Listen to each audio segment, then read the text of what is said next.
I interviewed a woman from San Francisco that was front and center on the equal rights for gays and lesbian movements in the 70s and 80s. Joey Bright is her name, a documentarian now. Don't know if you've ever heard of her. I love Joey Bright.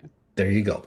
So she wasn't at all happy about the TQ plus part of the acronym, grabbing onto all of the hard work she put into making gay rights human rights.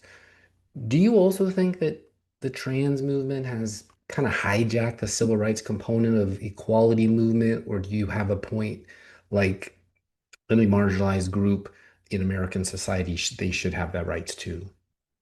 Well, I think that I think these groups have basically become groups that are completely centered around identity, and it started out in the name of advocacy, but it's begun to be erasure.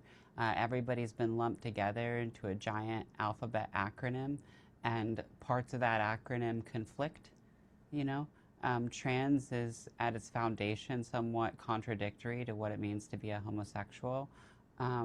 Like the way they've gone is erasing what it means to be a homosexual, promoting this idea that you can change your sex when you can't, promoting this idea that sexual orientation is based on gender.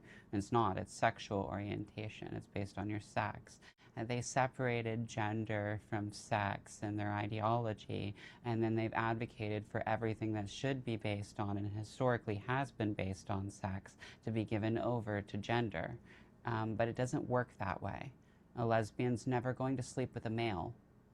A gay male, a homosexual male, is never going to sleep with a female, even if she ideates as a gay male. And so there's this level of erasure that's occurring. And the same thing occurs when you get into like the I, you know, they keep adding these various different things on the intersex thing. Like that's just people with DSDs. That's people with medical conditions. You know, that doesn't fundamentally have anything to do with sexual orientation or with trans status or anything like that.